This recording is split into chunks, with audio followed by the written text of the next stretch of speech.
bienvenidos a Esperanza Pense, donde la Esperanza Pense. Welcome to Esperanza Pense, where hope wins. Well. How was your eclipse weekend? How was your full moon lunar eclipse in Pisces? Those energies are reverberating all month. So if you want to check out the 10 card Celtic cross video that I had posted, one of my coworkers out at the farm told me that YouTube does not let him know when I post a video. So if that's happening to you, maybe just be sure that you click the bell button for the notifications, and I'll see you on the next one.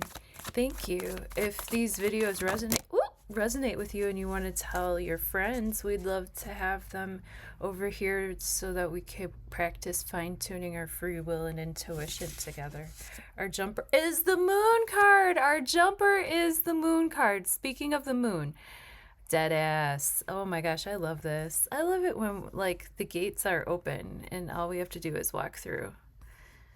And that's what I mean. Like the esoteric gates are open and all we have to do is have the courage to walk through, the courage to actually trust in the moon's cycles, trust in our own intuition, trust in the process, trust in our own nature, our own divine nature, our wild side and our domesticated side. The moon is a reflection of the sun, and so those are the two luminaries that sort of push and pull us as human beings on the daily. You know what I mean? All of the planets we're communicating with all of the time, but the sun and the moon are the ones that we're the most familiar with as human beings. And, you know, how do I feel, but how do I want to act?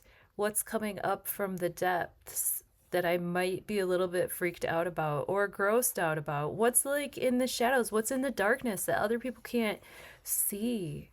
You know, the moon illuminates our subconscious, gives us access to these pillars of knowledge, Boaz and Joachim, in realms that are dark.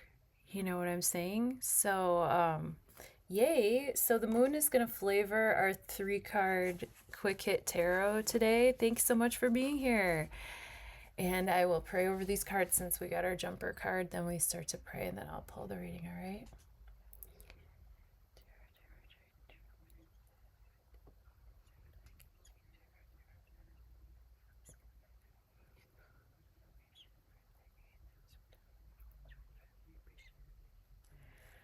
Okay.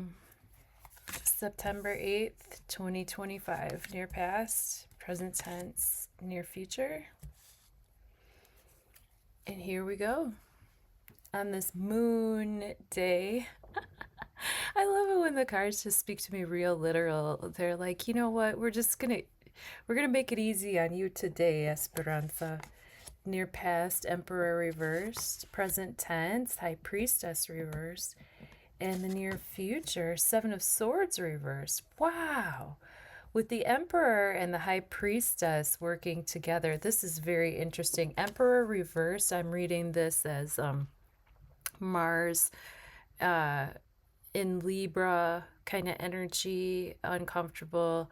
I'm also going to read this as Saturn retrograding back into Pisces.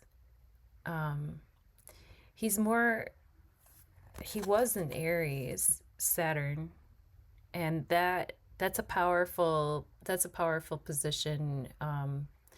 Pisces kind of dissolves boundaries, and in Aries, I think Saturn can be more masculine and creative, although, you know, Saturn does rule over like death, the final process and all. So I suppose with him back in Pisces, he's returned, he's turned around, he's inverted, he's gone back, he's gone retrograde, you know, for us to work on issues of power, control, things that need to be closed out. If this is an actual person in our lives, this could be an elder of ours or someone who is in a position of power over us, who maybe needs to reclaim their strength and exert their power in a different way. This could be us.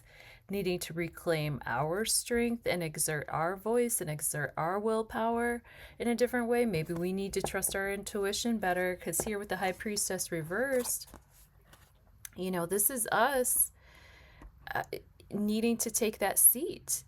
These are two powerful seats. In the upright, they're coming through in a healthy way, in an obvious way. On the inverse, that's inverted energy, that's internal energy, that's retrograde planets, that's me having to work on stuff inside of myself. The High Priestess is very similar to the Moon card. A lot of moon symbolism today in our quick hit, isn't there? Which makes a lot of sense, because the moon symbolism connects us to these cycles, and we just had that full moon lunar eclipse in Pisces, so we're going to have probably more powerful archetypes coming through in our tarot card readings.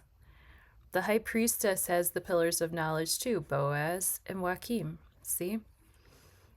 And she sits behind the veil and has access. But in the reverse, you know, she might not be trusting the hits. She might not be trusting her intuitive guidance. She might not have control over the situation, you know. But with the Seven of Swords reverse, it just doesn't look like anybody's going to be able to get away with anything untoward.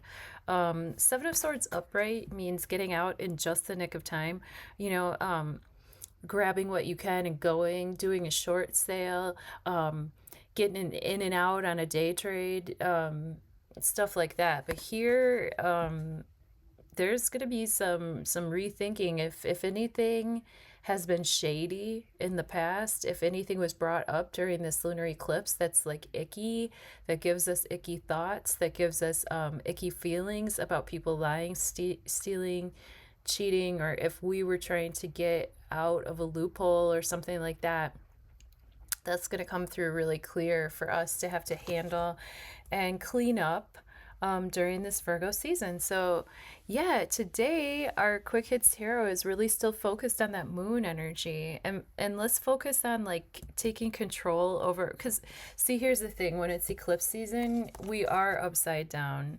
We don't actually have control. We have to have trust in our higher guidance and trust and faith in the fates. You know, we probably don't have control over the situation as we would, you know, normally. So that's just all like flavors to think about as we move through the energy of today. All right, thanks so much for being here. I really do appreciate it. And yeah, I'll see you on the next one then.